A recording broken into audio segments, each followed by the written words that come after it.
우리는 같은 세상을 살고 있지만 그 안에서 서로 다르게 생각하고 다르게 느끼면서 살아갈 때가 참 많이 있는 것 같습니다. 지난 주일부터 1박 2일 동안 정원지기 수련회가 있었습니다.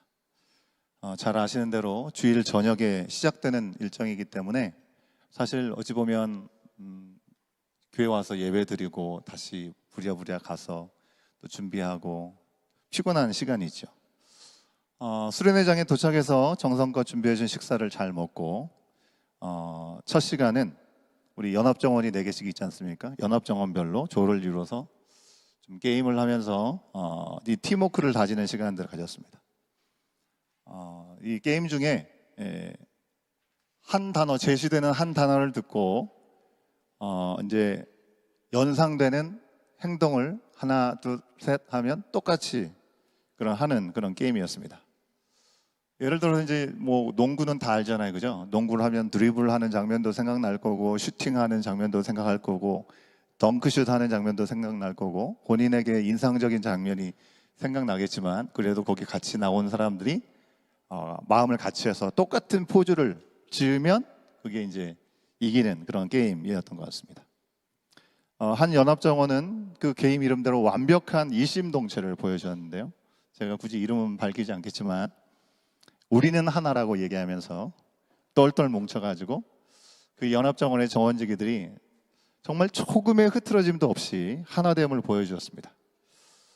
근데 한 가지 문제가 있었어요. 문제는 거기 나오신 분들은 하나인데 질문으로 제시된 그 단어와는 전혀 아무런 상관이 없는 아주 창의적인 동작을 보여주었다는 데 있습니다.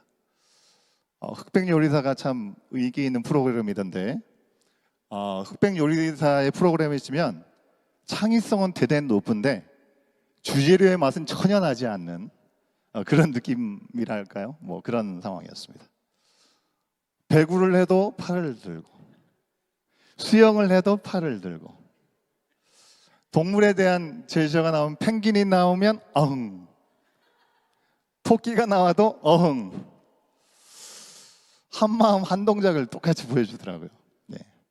다소 조작의 냄새가 나서 좀 황당해서 웃기긴 했지만 뭐 게임은 게임일 뿐 아니겠습니까? 그죠? 모두 짧으나마 크게 웃었던 시간들이 그 가운데 있었습니다. 게임이잖아요, 그죠? 여러분, 하지만 우리 현실 속에서 우리는 같은 일을 서로 다르게 보고 다르게 반응할 수 있다고 하는 것이죠. 심지어 주님께서 귀하게 부르심을 받아서 또 우리 여러분들 정원 가족들을 섬기는 우리 정원지기들, 그래도 주님의 뜻이 무엇인지를 듣고 싶어하고 주님의 뜻에 순종하고 싶어 하시는 분들 아니겠습니까? 그럼에도 불구하고 생각하는 방향이나 이에 따른 어떤 결정과 판단이 다 같을 수가 없는 것이죠. 오늘 말씀을 보면 예수님의 제자들도 예수님의 말씀에 대해서 서로 다른 반응을 보이고 있는 것을 볼 수가 있습니다. 오늘 말씀에 나오는 내용은 우리가 너무나 잘 알고 있는 오병이요, 즉 보리떡 5개와 물고기 2마리로 5,000명을 먹이고 12광주리가 남은 놀라운 표적에 대한 이야기입니다. 이 이야기는 예수님의 그 모든 행하신 모든 이적들 가운데 유일하게 마태복음, 마가복음, 누가복음, 요한복음, 사복음서에 다 등장하고 있습니다. 유일하게? 이라고 얘기를 하면 여러분들 가운데 어떤 분들은 예수님의 부활에 대한 이야기도 사복음서에 다 나오지 않나요? 라고 얘기를 하실 것 같습니다. 그럼 보통 부활은요, 부활을 표적이라고 얘기하지는 않습니다. 구원의 역사라고 얘기를 하죠. 그럼 우리가 표적이라고 부르는 것은 벌어진 어떤 이적과 같은 기적과 같은 그런 마술과 같은 일들을 보면서 하나님의 나라의 능력은 저런 거구나, 이런 일을 할 수 있는 사람은 하나님의 아들이 아니고서는 할 수 없겠구나라는 것을 나타내시기 위해서 행하신 놀라운 일들을 얘기할 때 표적이라고 얘기를 하는 것입니다. 십자가에서 죽으시고 십자가에서 부활하신 것, 죽으셨다가 부활하신 것 또한 하나님의 능력을 입증하는 놀라운 사건이지만 그보다 더 나아가서 우리 죄를 대속하시는 그런 구원을 위해서 이루신 일이기 때문에 그것은 표적이라고 얘기를 하지 않습니다. 아무튼 다시 본문으로 돌아오면 이 오병이어의 표적이 사복음서 모두에게 등장하는 이유는 그만큼 중요하고 그만큼 놀라운 표적이었기 때문입니다.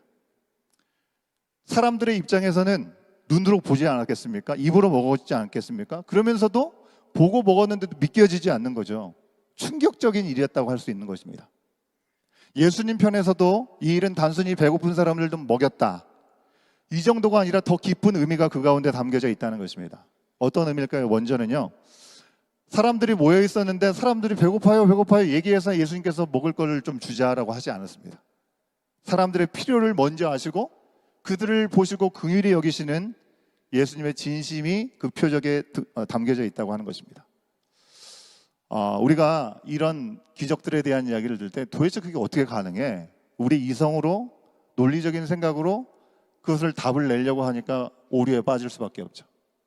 그런 의심이 들 때 도대체 예수님은 왜 이런 일들을 우리 인생들 가운데 사람들한테 보이시고 우리 가운데까지 보여주셨을까?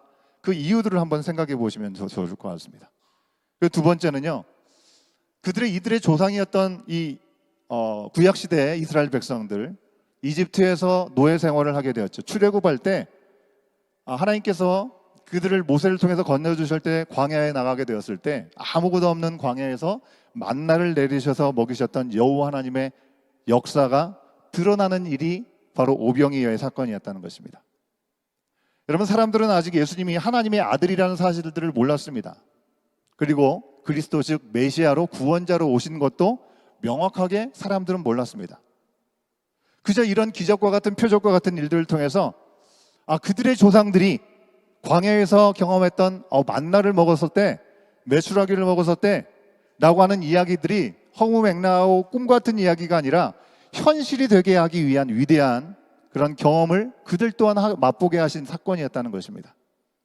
그리고 예수의 그리스도이심을 다시 한번 생각해 볼 수 있게, 예수님이 저 젊은 청년처럼 보이는 저분이 우리의 모든 필요를 이 땅에서 채우실 수 있는 분이구나, 구원자가 되시는구나 라는 걸 생각해 볼 수 있게 하는 포인트가 될 수 있었다는 것입니다.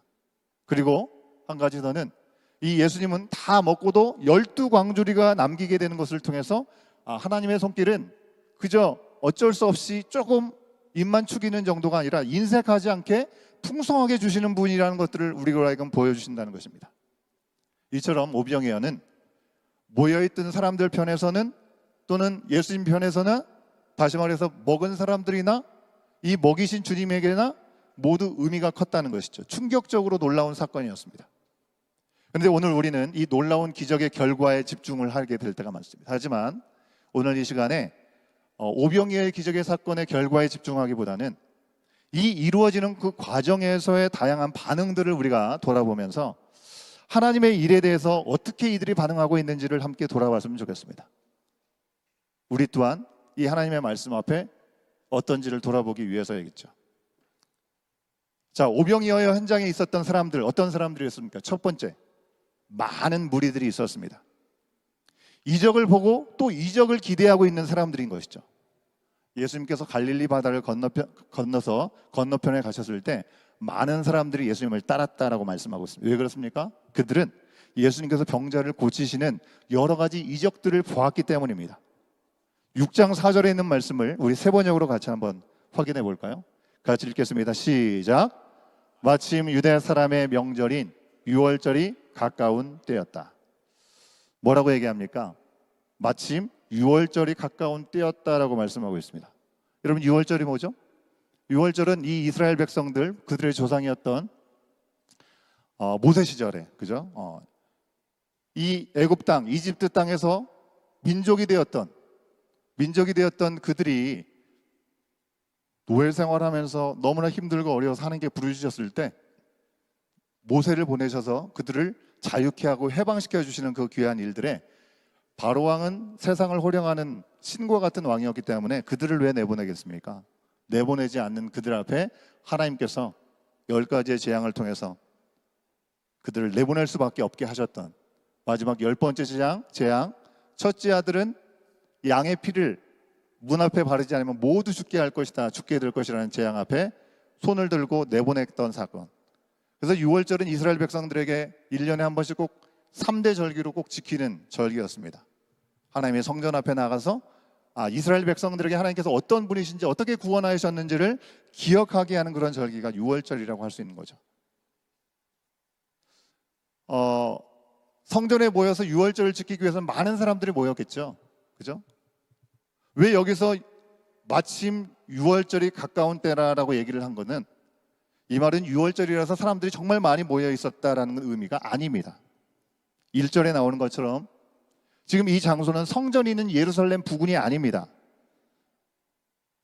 성전에 모여 있는 것도 아닌데 왜 굳이 성전에 가서 절기를 지키는 6월절을 지키는 시간도 아닌데 가까웠다는 것을 굳이 왜 멀리 떨어진 갈릴리에서 예수님은 얘기를 하셨을까요?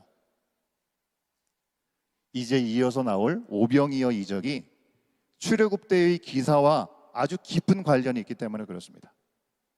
지금 예수님을 따라서 빈들에 나왔던 수많은 사람들은 어찌 보면 출애굽할 때 모세를 따라서 광야에 나온 사람들로 비유될 수 있습니다. 떠올리게 할 수 있다는 것입니다.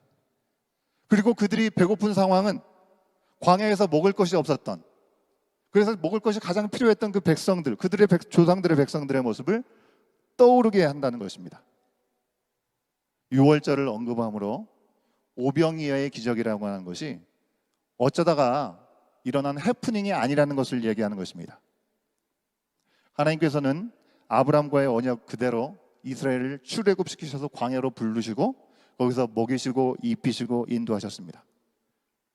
그리고 한참의 시간이 지나고 이제 예수님을 통해서 제2의 출애굽을 그들은 경험하고 있는 것입니다.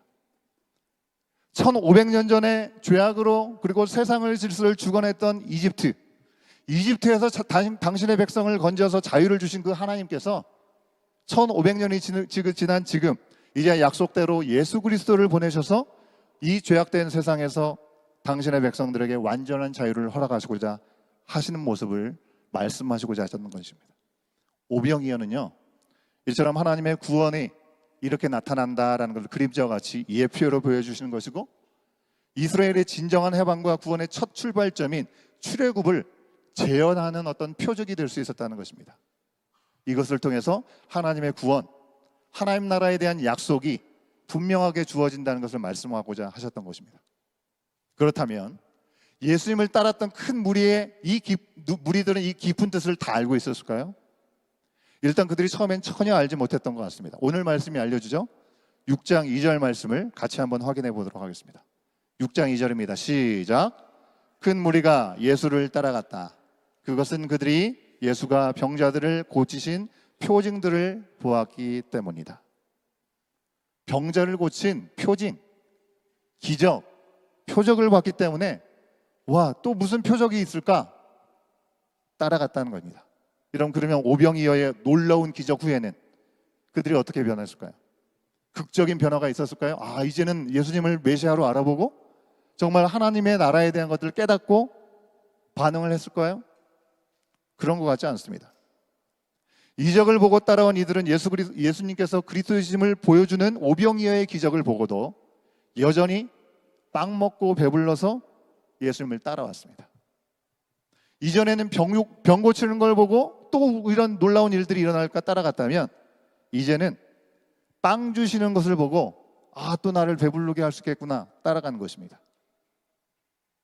오병이어 후에 예수님은 바다 건너편, 갈릴리 호수 건너편으로 옮기셨는데 사람들은 오라고 하지도 않았는데 수소문을 해가지고 그곳까지 예수님을 따라갑니다.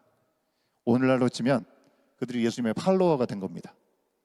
그런데 예수님에 대해서는 제대로 알지도 못했고 그저 내 지금 당장의 필요와 내 만족 때문에 예수님을 따라간 겁니다. 예수님은 그들의 그런 상태를 너무 잘 아셨습니다. 저들이 내가 무엇을 의도했는지 이제 잘 아는구나.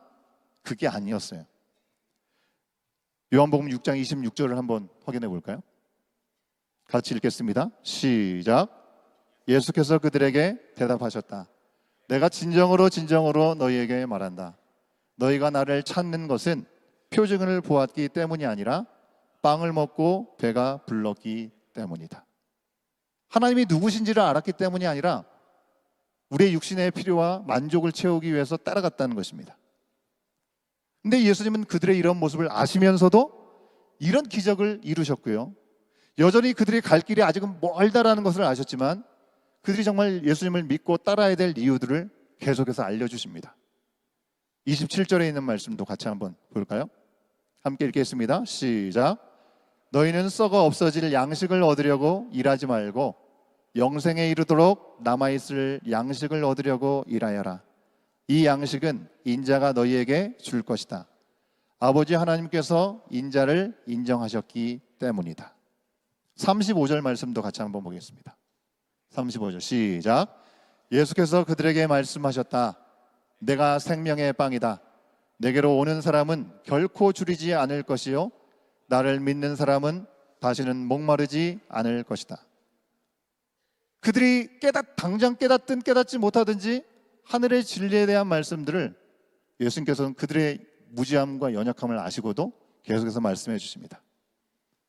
여러분, 무리들은 특별히 헌신된 사람들이 아니니까 그럴 수 있다고 생각을 하십시다. 무리들이 그랬다면 제자들은 어땠을까요? 제자들의 반응도 같이 있었는데 서로 달랐습니다.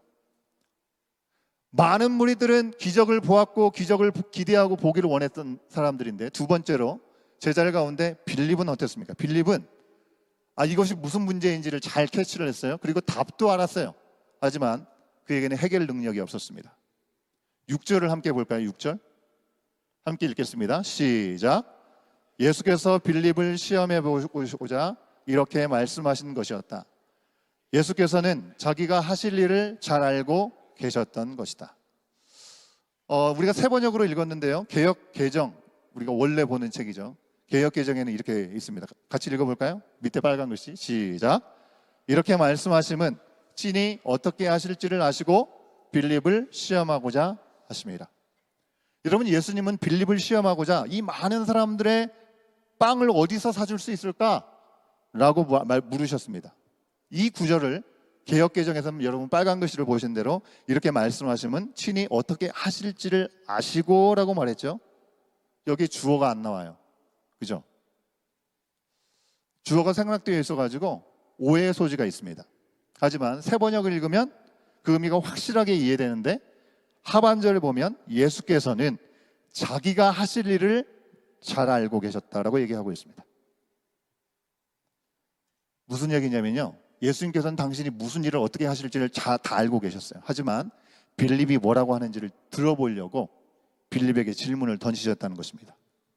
예수님이 정말 어떻게 해야 될지를 몰라가지고 정말 어떡하지? 어떻게 하면 좋겠니? 그렇게 물은 것이 아니라는 것입니다. 빌립은 이에 대해서 아주 성심성의껏 답을 합니다. 그러니 일단 그들이 직면해 있는 문제, 그리고 예수님께서 이 많은 무리들에게 먹이고 싶어 하신다는 그 사실을 확인하게 됐습니다. 확실히 알게 되었습니다. 그래서 예수님의 질문에 성심성의껏 반응을 합니다. 그런 정답을 알았던 것이죠. 뭐라고 얘기합니까? 이 많은 사람들을 위해서 사람들에게 조금씩 걷어도 200데나리온의 떡이 더 필요하다는 것을 그는 분명히 알았습니다. 여러분, 200데나리온이라는 떡의 양은요, 보통 사람들이 하루 임금을 받는 그 금액을 다 모아서 6개월 동안 이상 모아야 모을 수 있는 그런 비용이라고 할 수 있는 거죠. 대략적으로 하면 한 2천만 원 정도 된다고 생각할 수 있을 것 같습니다. 여러분, 우리 교회 안에서도 주일 예배 끝나면 우리 교제하면서 간식을 나누기도 하잖아요. 자원하신 분들 너무나 감사한데 매주 182인분 정도의 간식을 준비해서 섬기시는데요. 182인분의 이 준비도 사실 만만치 않은데, 오늘 말씀해 보면 5,000명이라고 했잖아요. 이 5,000명은 어른 남자만 5,000명인 겁니다. 거기 어린 애들도 있을 것이고 어르신들도 있을 것이고 좋기 15,000명은 이상 되는 것이죠. 장난이 아니었겠죠. 빌립은 정확히 그들에게 필요한 양을 알았습니다. 계산을 잘했던 사람인 것 같아요. 동시에 이 빈들에서 갑자기 그 많은 양의 빵을 구할 수 없다는 사실도 빌립은 정확히 계산하고 잘 알았다는 것이죠. 필요를 알았고 문제를 잘 파악이 가능한 사람이었습니다. 하지만 해결은 불가능했습니다. 최선을 다해서 주님의 말씀에 반응을 했지만 스스로 적절한 해결책을 내놓을 수 없었던 사람입니다. 그런데 그 옆에 있었던 안드레라고 하는 제자는 또 다른 반응을 합니다. 자, 세 번째, 안드레는요, 아주 현실적이고 그에 대해서 냉소적으로 반응했던 사람입니다. 얼핏 보면 안드레는 빌립보다 더 믿음이 컸던 사람으로 생각할 수도 있어요. 왜냐하면 빌립은 어느 정도 계산을 다 두드려 봤거든요. 그리고 이게 잘 안 될 건데라는 생각의 시간들을 가졌다면, 안드레는 다른 계산 없이 한 아이에게 보리떡 5개와 물고기 2마리가 있다라고 말했죠. 그죠? 서슴없이. 그래서 안드레가 오히려 더 믿음이 있는 거 아닌가라고 생각하기가 쉬운데, 이어지는 그의 말을 들으면 안드레가 더 믿음이 있다고 볼 수가 없습니다. 뭐라고 얘기하냐면, 그러나 이렇게 많은 사람에게 그것이 무슨 소용이 있겠습니까? 라고 말하고 있죠. 물고기 2마리하고 보리떡 5개를 갖고 오긴 했는데 아무 소용이 없습니다.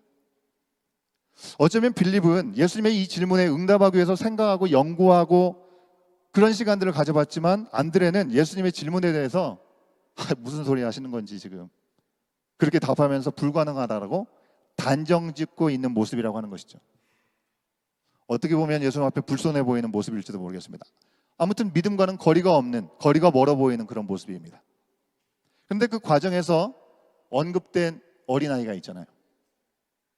이런 상황에도 불구하고 보리떡 5개하고 물고기 2마리를 예수님께 드렸다는 것입니다. 우리가 만나볼 반응했던 4번째 사람은 한 아이입니다. 불가능을 가능으로, 결핍을 넘침으로 변화시킨 인물이었습니다. 헌신한 사람이었습니다. 여러분, 이 아이가 예수님께서 이걸 조그만 갖다 드리면 엄청나게 불려주실 거고 많은 사람에게 먹일 거라는 걸 알고 드렸을까요? 아니겠죠. 상식적으로 생각이 너무나 그것은 불가능한 것을 너무나 우리가 알 수 있는 거죠. 다만 우리가 분명히 알 수 있는 것은, 이 아이는 적어도 지금 이 순간 자기가 가진 전부의 음식을 다 줘도 예수님보다 아깝지 않다라고 생각했던 것 같습니다. 예수님이 너무나 중요했고요, 예수님의 말씀을 듣고 그 자리에 있는 것이 먹는 것보다 더 중요했던 것을 우리는 생각해 볼 수 있습니다. 여러분, 그러니까 이 모든 것을 내어드리지 않았겠어요? 내 건 내가 잘 챙겨야 되는데, 이 많은 사람들 앞에서. 어차피 그거 드린다고 해가지고 무엇이 있을지 알지도 못하는데, 그런데 아낌없이 예수님 앞에 드렸다는 것입니다.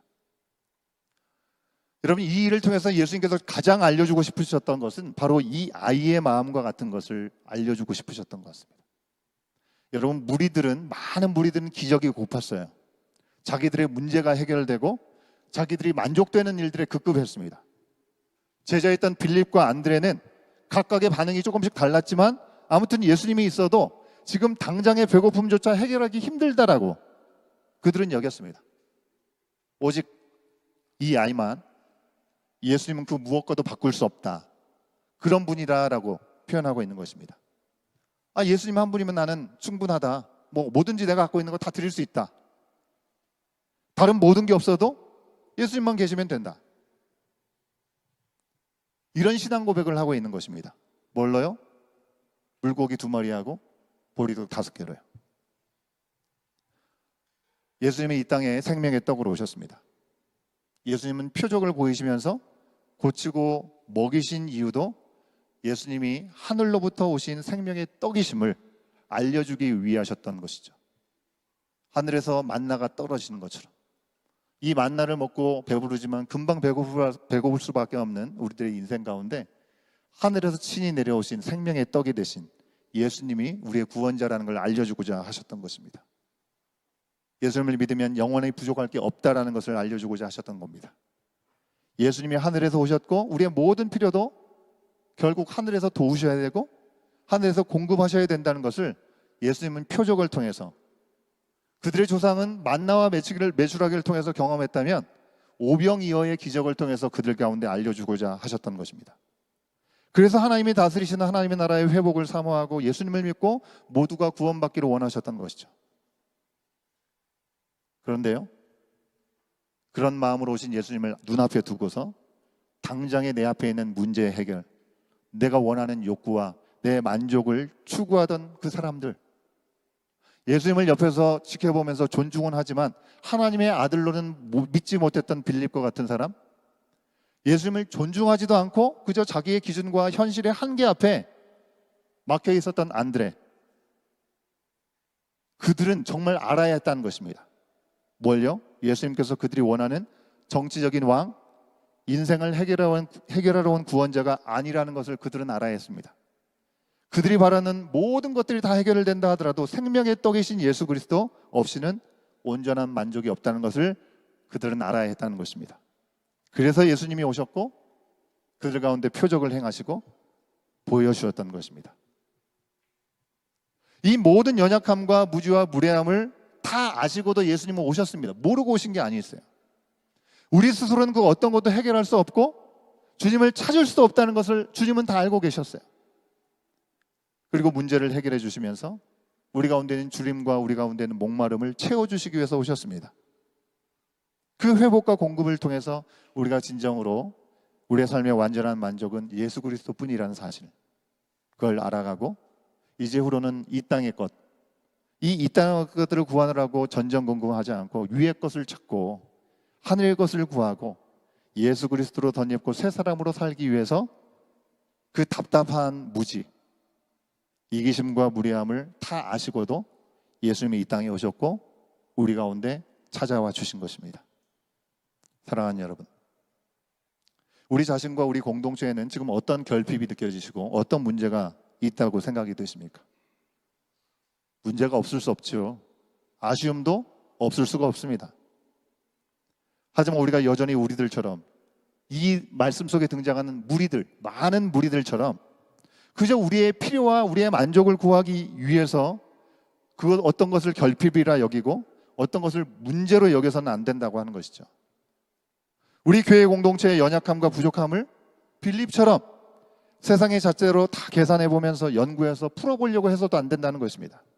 안드레처럼 그게 되겠어? 현실의 한계 속에서 기대조차 버리고 선을 그어버리며 하나님을 기대하지도 않는 그런 모습이 있어서는 안 된다는 것입니다. 만약 우리 자신과 우리의 가정과 우리의 공동체, 더 나아가서 학교와 우리의 일터에 어떤 부족함이 보이고 어떤 결핍함이 드러난다 할지라도 우리가 기억하고 해야 될 것은 세 가지입니다. 한번 따라하겠습니다. 주님을 바라봐야 합니다. 자, 다시 한번 크게 주님을 바라봐야 합니다.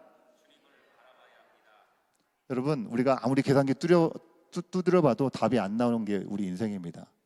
우리의 계획대로 되는 일이 있으시던가요? 그 문제를 있는 그대로 주님 앞에 아뢰는 것입니다. 기도하는 것입니다. 두 번째로 한번 따라하시겠습니다. 우리 자신을 바라봐야 합니다.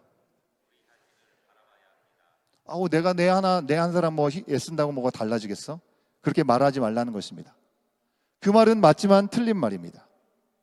우리 자신이 우리를 바꿀 수 없습니다. 하지만 주님을 바라면서 우리 자신이 보잘것없이 아주 작은 거라 할지라도 그것을 주님 앞에 내어드릴 때 주님은 그것을 통해서 무엇이든지 이룰 수 있다라는, 주님은 늘 우리를 통해서 일해 오셨기 때문에 말씀을 통해서도 당신의 전능하심을 당신 혼자 행하지 아니하시고 하나님의 굳이 번거로운 열심을 우리 인생들을 동참케 하시면서 하셨다고 했을 때에는 하나님이 어떤 분이신지를 우리 가운데 보여주고자 하신 하나님의 뜻이 있기에 문제가 더 이상 우리 삶에 문제가 되지 않고 징검다리, 디딤돌이 될 수 있도록 주시는 기회라는 사실들을 우리가 놓치지 않고 최선을 다하는 우리 자신은 어떤 모습인가 돌아볼 수 있어야 되겠다는 것이죠. 마지막으로 세 번째, 더 크게 따라하시겠습니다. 다시 주님을 바라봐야 합니다.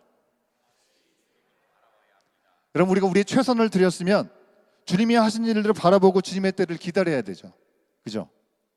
내가 이렇게까지 했는데 라고 얘기하면서 성급하게 낙심하고 성급하게 자랑하고 성급하게 주장해서는 안 된다는 것입니다. 여러분, 주님께서 시작하신 일들은 주님의 때 주님께서 온전하게 이루실 줄 믿습니다. 아멘. 그저 작은 점이라도 하나 찍을 수 있는, 그래서 그 안에서 함께 하는 시간을 통해서 하나님께서 나와 함께 하심에, 나와 동행하시고 나를 통해서 일하심에 감사하고 그 시간을 기다릴 수 있는 저와 여러분 우리 모두가 될 수 있기를 간절히 소원합니다. 오늘은 사순절 첫째 주일입니다. 이번 사순절을 시작하면서 우리는 요한복음의 말씀을 묵상을 하게 됩니다. 이 말씀 가운데 예수님이 누구신지를 돌아보고 나를 보시고 나를 아시고 회복하신 그 주님께서 우리의 연약함도 아시고 우리의 무지함을 다 아시고 그럼에도 불구하고 우리 가운데 찾아와서 주셨던 은혜를 우리가 기억하면서 보잘것없더라도 주님의 역사가 여전히 이 땅 가운데 나타날 수 있도록 우리는 우리 자신 전부를 드렸으면 좋겠습니다. 우리 정원지기들은 앞으로 나오시면 좋겠습니다. 특별히 오늘은 결단의 시간에 우리 정원지기들이 지난주 정원지기 수련회를 다녀와서 주님 앞에 헌신하는 마음으로 결단의 찬양을 함께 드릴 거고요. 그리고 이어지는 찬양에 우리 모두 함께 주님 앞에 찬양을 하도록 하겠습니다. 이 자리에 나와서 찬양을 하는 정원지기들이나 저나 여러분 모두가 크게 다르지 않은 사람들입니다. 결단의 찬양을 하는 그리고 헌신하는 우리 정원지기들을 축복하시고 또 그 헌신의 행진에 우리 모든 지체들이 함께해서 주님 다시 오실 때까지 세상의 것이 아니라 하늘의 것, 위의 것을 구할 수 있기를 간절히 소원합니다. 여러분에게 적용 질문을 2개를 드렸습니다. 우리 온교회 공동체에 지금 가장 필요한 것은 무엇이라고 여러분은 생각하십니까? 이 결핍을 위해서 내가 드릴 수 있는 그것은 그 오병이어는 무엇일까요?